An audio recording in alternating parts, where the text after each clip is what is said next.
Et aujourd'hui, avec l'avènement des nouvelles technologies, la digitalisation est vraiment nécessaire. Au niveau de l'université, encore plus, que ce soit au niveau de l'enseignement, de la recherche, ou que ce soit au niveau de la gouvernance. La particularité de notre université, c'est que depuis pratiquement 2015, je dirais, on a créé une commission au sein du conseil de l'université qui s'appelle la COMSI.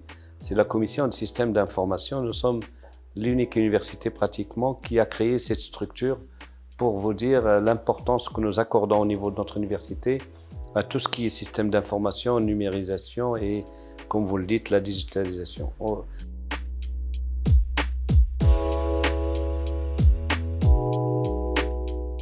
En ce qui nous concerne, depuis quelques années, évidemment, nous avons d'abord mis en place une infrastructure. Vous savez, on digitalise, c'est parfait, mais s'il n'y a pas la partie physique, LAN, le débit, etc., là, on a travaillé pendant pratiquement pendant 4 ans là-dessus. On a mis à niveau l'ensemble des structures de l'université par rapport justement à tout cet aspect physique.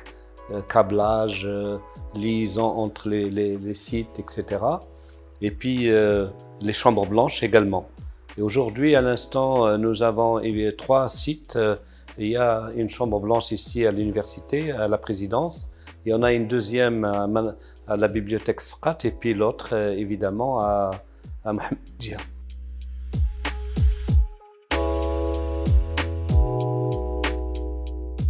La nouveauté, si vous le permettez, depuis justement l'avenue du Covid, c'est que la pandémie, nous avons été obligés, et heureusement on a prévu ça depuis un moment, on a été obligés de basculer du jour au lendemain à l'enseignement à distance pour les 130 000 étudiants.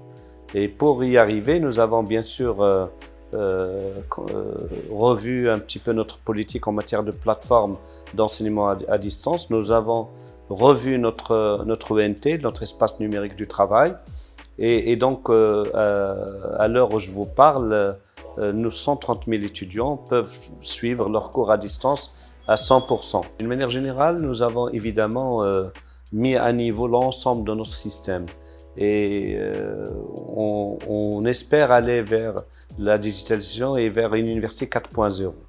Pourquoi je dis 4.0? Parce qu'en fait, ça ne concerne pas uniquement la formation, mais également ça concerne la gestion des ressources humaines, ça concerne la gouvernance d'une manière générale et ça concerne la gestion financière également.